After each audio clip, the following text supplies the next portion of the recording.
नमस्कार साथियों, मैं योगेश जोशी और हमने आरपीएससी असिस्टेंट प्रोफेसर एग्जाम 2023 के लिए एक टेस्ट सीरीज चालू की थी जिसमें कि आरपीएससी की गत वर्षों में आयोजित परीक्षाओं से संबंधित प्रश्न को हम डिस्कस करते थे। ये उस टेस्ट सीरीज का 5वां टेस्ट है, तो हम शुरू करते हैं। सबसे पहला प्रश्न देखते हैं, दिलवाड़ा का आदिनाथ का अपूर्व मंदिर किसके द्वारा बनवाया गया था। तो दिलवाड़ा का जो आदिनाथ जी का मंदिर था ना, वो किन्होंने बनाया था? विमल शाह ने। ठीक है, तो दिलवाड़ा में जो आदिनाथ जी से संबंधित मंदिर है वो बनाया था विमल शाह ने। तो इसके बारे में हम थोड़ा सा देख लेते हैं। ठीक है, तो दिलवाड़ा के जैन मंदिर, ठीक है, दिलवाड़ा के जैन मंदिर कहाँ पे स्थित है? माउंट आबू में। यहाँ पे कितने? 2 मंदिर है दिलवाड़ा में। कितने? 2 मंदिर है। ठीक है, तो पहले मंदिर है वो कि ना जैन तीर्थकर ऋषभ देव या आदिनाथ जी को समर्पित है। पहला जो मंदिर है वो तो किसको समर्पित है? आदिनाथ जी या ऋषभ देव जी, जो कि पहले जैन तीर्थकर थे, उनको समर्पित है। ठीक है, इसका निर्माण विमल शाह ने करवाया था, इसलिए इसे विमल वसाई कहते हैं। ठीक है, तो अपन से यही पूछा गया था कि ना जो आदिनाथ जी का जो मंदिर है उसका निर्माण किसने कराया था? विमल शाह ने। ठीक है, जबकि जो दूसरा मंदिर है वो 22वें तीर्थकर नेमिनाथ जी को समर्पित है। ठीक है, इसका निर्माण वास्तुपाल और तेजपाल ने करवाया था। ठीक है, तो दिलवाड़ा के जैन मंदिर में 2 मंदिर है। पहले मंदिर है वो तो आदिनाथ जी या ऋषभ देव जी को समर्पित है, इसका निर्माण विमल शाह ने करवाया था। दूसरा मंदिर है जो कि 22वें तीर्थकर नेमिनाथ जी को समर्पित है, इसका निर्माण वास्तुपाल या तेजपाल ने करवाया था। तो 2 मंदिर है, एक तो विमल वसाही, दूसरा लूण वसाही। तो विमल वसाही का निर्माण विमल शाह ने करवाया था और लूण वसाही का निर्माण वास्तुपाल और तेजपाल ने करवाया था। ठीक है, ये चीज याद रखनी है। अब हम आगे देखते हैं, निम्बोडी नामक आभूषण कहाँ पहना जाता है? निम्बोली, निम्बोली तो आप सबको पता होगा कहाँ पहना जाता है? गले में। ठीक है, निम्बोली आभूषण कहाँ पहना जाता है? गले में।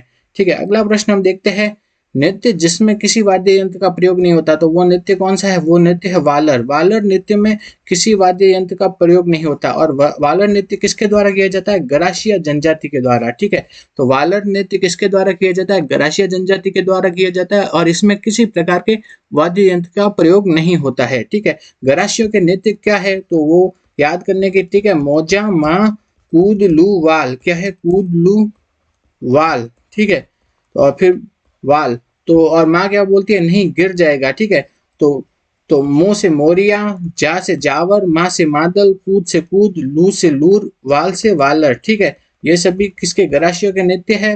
किसके नृत्य है? गरासियों के। ठीक है, तो अगला प्रश्न हम देखते हैं। अगले प्रश्न में क्या बोला गया है? अगले प्रश्न में बोला है, गुर्जर प्रतिहार शासक मथन देव कहाँ शासन करता था? तो वह है रजौरगढ़। कहाँ? रजौरगढ़ में शासन करता था। नेक्स्ट है कि निम्नांकित में से राणा सांगा के समय मालवा का शासक कौन था? तो राणा सांगा के समय जो मालवा का शासक था वो था महमूद खिलजी द्वितीय। कौन था? महमूद खिलजी द्वितीय। इसको राणा सांगा ने पराजित किया था। ठीक है, तो राणा सांगा ने किसे पराजित किया था? महमूद खिलजी द्वितीय। आमेर के राजा मान सिंह ने 1587 से 1594 तक किस प्रांत के सूबेदार थे? तो वो थे बिहार के। कहाँ के सूबेदार थे? बिहार के सूबेदार थे वो 1587 से 1594 तक। कौन? मान सिंह। ठीक है, आगे हम देखते हैं, हल्दी घाटी के युद्ध को गोगुंदा का युद्ध किसने कहा? तो हल्दी घाटी के युद्ध है उसको गोगुंदा का युद्ध कहा था बदायूनी ने। किसने कहा था? बदायूनी ने। ठीक है, तो इसके बारे में हम थोड़ा सा देख लेते हैं। तो हल्दी घाटी के युद्ध को गोगुंदा का युद्ध किसने कहा था? बदायूनी ने। हल्दी घाटी का युद्ध हुआ कब था? वो हुआ था 18 जून 1576 में हुआ था हल्दी घाटी का युद्ध। हल्दी घाटी का युद्ध को गोगुंदा का युद्ध किसने कहा था? वो कहा था बदायूनी ने। तो इसको ऐसे याद रख सकते हैं कि गोगुंदा में भी द आ रहा है, बदायूनी में भी द आ रहा है। ठीक है, तो हल्दी घाटी के युद्ध को गोगुंदा का युद्ध कहा था बदायूनी ने। नेक्स्ट है कि हल्दी घाटी के युद्ध को खमनोर का युद्ध किसने कहा था? वो कहा था अबुल फजल ने। किसने कहा था? अबुल फजल ने। इसको ऐसे याद रख सकते हैं, नोर, खमनोर। खमनोर में क्या रहा है? नोर। तो नोर से मिलता जुलता शब्द क्या है? नीर। और नीर का जो पर्यायवाची है वो है जल। तो नीर जल यानी खमनोर का युद्ध किसने कहा था? अबुल फजल ने। ठीक, इस टाइप से याद रख सकते हैं। तो गोगुंदा का युद्ध तो कहा था, वो कहा था बदायूनी ने, और हल्दी घाटी को खमनोर का युद्ध कहा था, वो कहा था अबुल फजल ने। नेक्स्ट प्रश्न हम देखते हैं। अगला प्रश्न क्या है? चौहान शासकों के कालक्रम को व्यवस्थित कीजिए और सही कूट का चयन कीजिए। तो मतलब व्यवस्थित करना है कौन कौन से शासक थे। तो सबसे पहले कौन था इसमें से? सबसे पहले चामुंडा राज। फिर दूसरे नंबर पे कौन था? वो था दुर्लभ राज तृतीय। फिर विग्रह राज तृतीय। फिर पृथ्वीराज। तो ये सही क्रम से है, 1 2 3 4। ऑप्शन फर्स्ट सही है इसमें। ठीक है, नेक्स्ट हम देखते हैं 1857 की क्रांति के समय कोटा का पॉलिटिकल एजेंट कौन था। तो 1857 की क्रांति हुई थी, तब कोटा का पॉलिटिकल एजेंट था मेजर बर्टन। कौन था? Major Burton. तो इसके बारे में हम थोड़ा सा देख लेते हैं कि 1857 की क्रांति के समय कौन कौन पॉलिटिकल एजेंट थे। ठीक है, तो कोटा का जो पॉलिटिकल एजेंट था वो कौन था? Major Burton. कौन था? Major Burton. जोधपुर का पॉलिटिकल एजेंट था मैग मैसन। कौन था? मैग मैसन। भरतपुर का पॉलिटिकल एजेंट था मॉरिसन। कौन था? मॉरिसन था। ठीक है, जयपुर का पॉलिटिकल एजेंट था ईडन। उदयपुर का पॉलिटिकल एजेंट था वो था सावर्स। सिरोही का पॉलिटिकल एजेंट था वो कौन था? JD hall. ठीक है, तो कोटा का पॉलिटिकल एजेंट था मेजर बटन। तो इसको ऐसे याद रख सकते हैं कि जो बटन होते हैं, बटन बटन कहाँ पे लगते हैं? बटन लगता है कोर्ट में। तो कोटा का पॉलिटिकल एजेंट कौन था? Major Burton. ठीक है, जोधपुर का पॉलिटिकल एजेंट मैक मैसन। ठीक है, कौन था? मैक मैसन। नेक्स्ट है भरतपुर का पॉलिटिकल एजेंट था मॉरिसन। तो जो भरतपुर साइड है उधर है ना, क्या ब्रज भाषा थोड़ी ज्यादा बोली जाती है। ठीक है, तो ये गाना है ना, मियाँ मोरी मैं नहीं माखन खायो, तो वो ब्रज भाषा टाइप में है। ठीक है, तो मोरी इस टाइप से याद रख सकते हैं कि भरतपुर में ब्रज भाषा है थोड़ी। तो मोरीसन किधर है? भरतपुर। ठीक, नेक्स्ट है कि जयपुर का पॉलिटिकल एजेंट था ईडन। तो ऐसे याद रख सकते हैं कि जय होती है फिर हम क्या करते हैं? डन। ठीक है, तो जयपुर का शासक ईडन, ये डन इसमें है और ये जय इसमें है। ठीक है, तो जयपुर का शासक कौन है? ईडन। नेक्स्ट है उदयपुर का शासक क्या, सॉरी, पॉलिटिकल एजेंट। ठीक है, तो उदयपुर का पॉलिटिकल एजेंट कौन था? वो था सावर्स। ठीक है, तो इसको ऐसे याद रख सकते हैं कि जब उदय होता है ना, सूरज का उदय होता है, तो क्या करते हैं? सावर लेते हैं। सावर मतलब नहाते हैं। ठीक है, तो उदयपुर का पॉलिटिकल एजेंट कौन था? सावर्स। सिरोही का पॉलिटिकल एजेंट कौन था? हॉल। कौन था? हॉल। तो इसको ऐसे याद रख सकते हैं, सिर को, ये सिरोही में क्या आ रहा है? सिर। तो सिर को ढकने के लिए, यानी सिर को ढकने के लिए हमें क्या चाहिए? हॉल चाहिए या छत चाहिए। ठीक है, छत या हॉल चाहिए। ठीक है, तो वो क्या है? हॉल मतलब बड़ा जो कमरा होता है उसे हॉल कहते हैं। ठीक है, तो सिर को ढकने के लिए क्या चाहिए? हॉल। तो इस टाइप से याद रख सकते हैं, सिरोही का पॉलिटिकल एजेंट था हॉल। हॉल। ठीक है, तो ये याद करने के लिए है थोड़ा सा कि एग्जाम में थोड़ा भूले नहीं। ठीक है, तो कोटा का पॉलिटिकल एजेंट था मेजर बटन। कोर्ट में बटन होते हैं। जोधपुर का पॉलिटिकल एजेंट था मैग मैसन। भरतपुर का पॉलिटिकल एजेंट मॉरिसन। ठीक है, जयपुर का पॉलिटिकल एजेंट जय होती है तो डन करते हैं, जय ईडन। उदयपुर का पॉलिटिकल एजेंट सावर्स। उदय, सूर्य उदय होने पर सावर लेते हैं। ठीक है, और सिरोही का पॉलिटिकल एजेंट कौन था? हॉल। हॉल मतलब सिर ढकने के लिए क्या चाहिए? हॉल चाहिए। ठीक, नेक्स्ट हम देखते हैं अगला प्रश्न। अगला प्रश्न क्या है? 1857 की क्रांति के समय निम्नांकित में से कौन टोंक का नवाब था? ठीक है, तो टोंक का नवाब कौन था? वजीरुद्दौला। कौन सा था? वजीरुद्दौला। ठीक है, तो 1857 की क्रांति के समय टोंक का नवाब कौन था? वो था वजीरुद्दौला।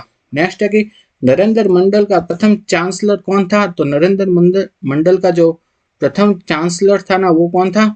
महाराजा गंगा सिंह। कौन थे? महाराजा गंगा सिंह, जो कि बीकानेर के राजा थे। वो नरेंद्र मंडल के प्रथम चांसलर थे। और नरेंद्र मंडल था क्या आखिर में? नरेंद्र मंडल था कि जो देसी राजा है उनका एक संघ था, और उसके जो चांसलर या अध्यक्ष कौन थे पहले? वो थे महाराजा गंगा सिंह। नेक्स्ट है कि निम्नांकित में से बिचौलिया आंदोलन के समय बिचौलिया का ठिकानेदार कौन था? तो बिचौलिया का ठिकानेदार उस टाइम था राव कृष्ण सिंह। तो राव कृष्ण सिंह था। ठीक है, राव कृष्ण सिंह ने कौन सा कर लगाया था? वो लगाया था चौरी कर। उसके बाद आया राव पृथ्वी सिंह। पृथ्वी सिंह ने कौन सा कर लगाया था? वो लगाया था तलवार बंदाई कर। ठीक है, कौन सा? तलवार बंदाई कर। तो ये भी पूछा जाता है कि चौरी कर किसने लगाया, तलवार बंदाई कर किसने लगाया, पूछा जाता है। ठीक है, तो राव कृष्ण सिंह था, उसने क्या लगाया था? चौरी कर। तो और राव पृथ्वी सिंह था, उसने लगाया था तलवार बंदाई कर। तो इसको ऐसे याद रख सकते हैं कि चक्री, चक्री मतलब च से क्या है? चौरी कर, और करी मतलब ये किसने लगाया था? कृष्ण सिंह ने। ठीक है, और तपरी, तपरी से त से क्या है? तलवार बंदाई कर। परी से मतलब पृथ्वी सिंह ने। ठीक है, तो चौरी कर लगाया कृष्ण सिंह ने और तलवार बंदाई कर लगाया था पृथ्वी सिंह ने। नेक्स्ट हम देखते हैं अगला प्रश्न। अगले प्रश्न में देखते हैं कि 1857 की क्रांति के समय किस पॉलिटिकल एजेंट का सिर काटकर अहुआ के किले के दरवाजे पर लटका दिया गया था? तो वो अहुआ के किले पर लटकाया था वो कौन सा था पॉलिटिकल एजेंट? वो था मैक मैसन। मैक मैसन अभी हमने देखा था कहाँ का था, जोधपुर का पॉलिटिकल एजेंट था। उसका सिर काटकर अहुआ के किले पर लटका दिया था 1857 की क्रांति में। नेक्स्ट है कि निम्न में से 1923 में बंद किए गए समाचार पत्र तरुण राजस्थान उसको पुनः किस नाम से प्रकाशित किया? तो पुनः उसको प्रकाशित किया गया नवीन राजस्थान नाम से। किस? नवीन राजस्थान के नाम से तरुण राजस्थान को प्रकाशित किया गया। नेक्स्ट हम देखते हैं मोतीलाल तेजावत किस ठिकाने में कामदार थे? ठीक है, तो मोतीलाल तेजावत कहाँ पे कामदार का काम किया था उन्होंने? जाडोल में। ये सेम टू सेम प्रश्न RAS 2023 में भी पूछा गया है। ठीक है, ये शायद पहले सेकंड ग्रेड में पूछा गया है और अभी सेम टू सेम RAS 2023 में पूछा गया है। तो मोतीलाल तेजावत कहाँ पे कामदार थे? वो थे जाडोल में कामदार थे। तो इनके बारे में थोड़ा सा देख लेते हैं हम। ठीक है, तो इनके बारे में देखते हैं कि भील जनजाति है उनके कल्याण के लिए जो सबसे प्रमुख काम करने वाले दो व्यक्ति थे, एक तो थे गोविंद गिरी और दूसरे थे मोतीलाल तेजावत। ठीक है, गोविंद गिरी का जन्म कहाँ हुआ था? वो हुआ था डूंगरपुर के बेडसा गांव में। तो गोविंद गिरी का जन्म हुआ था डूंगरपुर के बेडसा गांव में। गोविंद गिरी बंजारा जाति के थे। गोविंद गिरी ने संत सभा की स्थापना की और भगत आंदोलन चलाया था। ये सब चीजें पूछी जाती है। तो गोविंद गिरी का जन्म बेडसा में हुआ था, बंजारा जाति के थे, संत सभा की स्थापना की और भगत आंदोलन चलाया था। जबकि मोतीलाल तेजावत का जन्म हुआ था कोलियारी गांव में जो कि उदयपुर में है। ये ओसवाल बनिया जाति के थे। इन्होंने झाड़ोल जो कि उदयपुर में है वहां पर कामदार के रूप में काम किया था और इन्होंने बाद में एक ही आंदोलन चलाया था 1921 में। ठीक है, तो गोविंद गिरी और मोतीलाल तेजावत का क्वेश्चन पूछा जाता है बहुत बार। नेक्स्ट है कि लोक देवता कल्लाजी राठौड़ के समकालीन मेवाड़ का शासक कौन था? तो वो था उदय सिंह। ठीक है, तो कल्लाजी को क्या भी कहा जाता है? चार हाथों वाले लोक देवता भी कहा जाता है। और उस टाइम मेवाड़ का शासक कौन था? वो था उदय सिंह। नेक्स्ट प्रश्न देखते हैं, जोधपुर का मेहरानगढ़ दुर्ग किस पहाड़ी पर स्थित है? तो मेहरानगढ़ है वो है चिड़िया टूक पहाड़ी पर। कौन सी पहाड़ी पर स्थित है? चिड़िया टूक पहाड़ी पर। नेक्स्ट है कि घाणेराव, रिया, भिनाय, जूनिया आदि ये सब ठिकाने किस चित्र शैली से संबंधित है? तो ये सब संबंधित है मारवाड़ की चित्र शैली से। घाणेराव, रिया, भिनाय, जूनिया ये सब कौन सी चित्र शैली से संबंधित है? मारवाड़ की चित्र शैली से। नेक्स्ट हम देखते हैं अनवट, अनोटा, जरा, पोलरा ये सब किस अंग के आभूषण है? ये सब आभूषण है पांव के। अनवट, अनोटा, जरा, पोलरा कहाँ के आभूषण है? पांव के आभूषण है। ठीक है, नेक्स्ट हम देखते हैं राजस्थान के किस संप्रदाय के पुरुषों द्वारा अग्नि नृत्य किया जाता है? तो अग्नि नृत्य किया जाता है जसनाती संप्रदाय के द्वारा। इनका प्रमुख स्थान कहाँ है? कतरिया सर बीकानेर में। ठीक है, कतरिया सर बीकानेर में है जसनाती संप्रदाय का प्रमुख स्थान। और जसनाती संप्रदाय द्वारा क्या किया जाता है? अग्नि नृत्य। नेक्स्ट हम देखते हैं कुवले माला नामक कथा संग्रह में कितनी देशी भाषाओं का उल्लेख है? तो कुवले माला में 18 देशी भाषाओं का उल्लेख है। कुवले माला लिखी किसने थी? वो लिखी थी उद्योतन सूरी ने। किसने लिखी थी? उद्योतन सूरी ने कुवले माला लिखी थी। उसमें 18 देशी भाषाओं को क्या बताया गया? मरु भाषा बताया गया। ठीक है, 18 देशी भाषाओं को मरु भाषा बताया गया कुवले माला में। ठीक है, अगला प्रश्न हम देखते हैं। अगले प्रश्न में बोला गया है निम्न में से कौन सा युग्म सुमेलित है? और सुमेलित है वो पूछा है। ठीक है, तो विरुद्ध छत्री कृपाराम खेड़िया ने नहीं, विरुद्ध छत्री और जो विरुद्ध छत्री किसने लिखी थी? दुर्सा आडा ने लिखी थी। किसने? दुर्सा आडा ने। नेक्स्ट है कि रजियारा सोरठा उदयराज उज्ज्वल नहीं, रजियारा सोरठा किसने लिखा था? कृपाराम खेड़िया ने। नेक्स्ट है बोल भारमली सत्यप्रकाश जोशी ने। हाँ, ये सही है। केसर विलास यादवेंद्र शर्मा ने नहीं, वो लिखा था शिवचंद्र भरतिया ने लिखा था। ठीक है, तो इसके बारे में थोड़ा सा देख लेते हैं। इसके बारे में देखते हैं थोड़ा सा कि जो विरुद्ध छत्री और किरतार बावनी ये दोनों किसने लिखा था? ये लिखा था दुर्सा आडा ने। रजियारा सोरठा लिखा था कृपाराम खिड़िया ने। बोल भारमली लिखा था सत्यप्रकाश जोशी ने। केसर विलास लिखा था शिवचंद्र भरतिया ने। केसर विलास क्या है? राजस्थानी भाषा का पहला नाटक है। कौन? केसर विलास। ठीक है, अब हम अगला प्रश्न देखते हैं। अगले प्रश्न में देखते हैं कि अगला प्रश्न है कि राजस्थान के निम्नलिखित प्रजामंडलों पर विचार कीजिए। तो इनकी सही कालक्रम बताना है। ठीक है, पहले किसकी स्थापना हुई, फिर बाद में किसकी। तो मारवाड़ प्रजामंडल की स्थापना तो कब हुई थी? वो हुई थी 1934 में हुई थी। मेवाड़ की हुई थी 1938 में और बांसवाड़ा की हुई थी 1945 में। तो सबसे पहले आ गया मारवाड़, फिर मेवाड़ और फिर बांसवाड़ा। तो 1 2 3 सेकंड ऑप्शन सही है। ठीक है, नेक्स्ट है कि निम्न में से कौन सा युग्म असंगत है। ठीक है, तो मोमासर उत्सव जोधपुर में नहीं, मोमासर उत्सव कहाँ है, बीकानेर और शेखावटी। ठीक है, इन दोनों की जो सीमा पर एक गांव है मोमासर, ठीक है, तो वहां पर मनाया जाता है मोमासर उत्सव। तो पहला ऑप्शन गलत हो गया। चंद्रभागा मेला झालावाड़, झालरापाटन झालावाड़ में।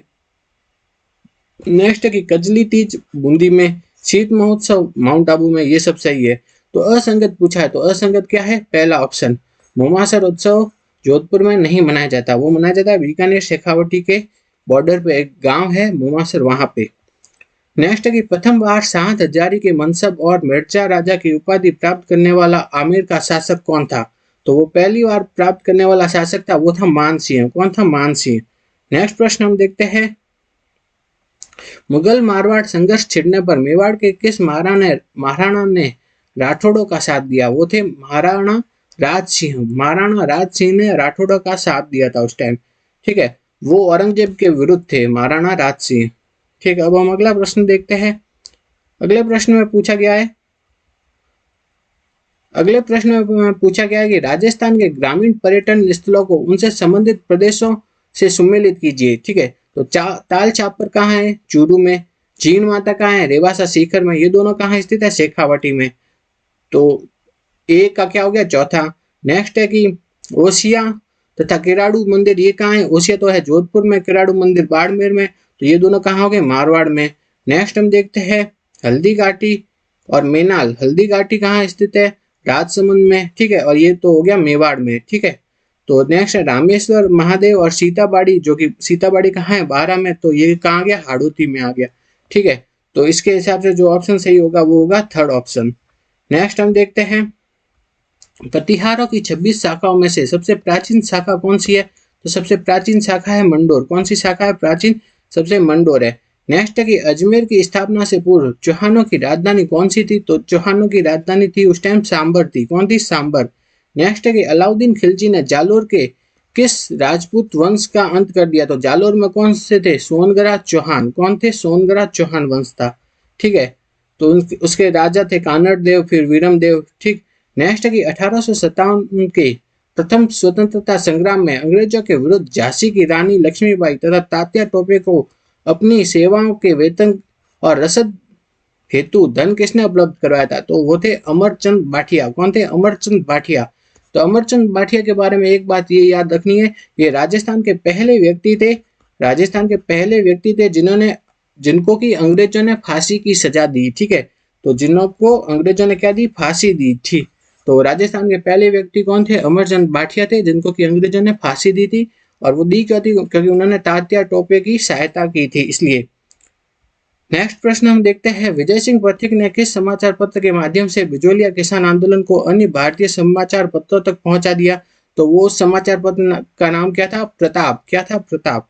नेक्स्ट है कि निम्न में से किस संस्था ने अछूतों की शिक्षा के लिए चूरू में कबीर पाठशाला की स्थापना की। तो चूरू में कबीर पाठशाला की स्थापना वो किसने की थी, वो की थी सर्वहितकारिणी सभा ने। किसने, सर्वहितकारिणी सभा ने। ठीक है, नेक्स्ट हम देखते हैं, भीलों के धर्म सुधार के लिए भगत पंथ की स्थापना किसने की। तो भगत आंदोलन अभी हमने देखा था किसने चलाया था, संत सभा। और भगत आंदोलन किसने चलाया था, वह गोविंद गुरु ने। जबकि मोतीलाल तेजावत का तो कौन सा था, एक ही आंदोलन था, एक ही आंदोलन। ठीक है, भगत आंदोलन गोविंद गुरु से संबंधित है। नेक्स्ट हम देखते हैं, रिखिया, ब्यावले, नेजा, ये सब किस लोक देवता से संबंधित है। ये सभी संबंधित है रामदेव जी से। ये सभी संबंधित किससे है, रामदेव जी से। तो इसके बारे में थोड़ा सा हम देख लेते हैं कि रिखिया, ब्यावले इत्यादि ये सब क्या होते हैं। तो हम देखते हैं कि ये ना, जो रामदेव जी के जो मंदिर होते हैं वो क्या कहलाते हैं, देवल या देवरा कहलाते हैं। ठीक है, नेजा क्या होता है, नेजा होती है रामदेव जी की जो पंचरंगी ध्वजा होती है ना, उसे क्या कहा जाता है, नेजा। ठीक है, जम्मा, जम्मा क्या होता है, रामदेव जी की रात्रि जागरण में जो भजन गाए जाते हैं, रात्रि जागरण किया जाता है, उसे क्या कहा जाता है, जम्मा। ठीक है, ब्यावले, ब्यावले क्या होता है, रामदेव जी के भक्तों द्वारा किए जाने वाले भजन होते हैं, उन्हें क्या कहते हैं, ब्यावले। तो भजन तो क्या कहलाते हैं, ब्यावले कहलाते हैं। और जो रात्रि जागरण किया जाता है वो क्या कहलाता है, जम्मा।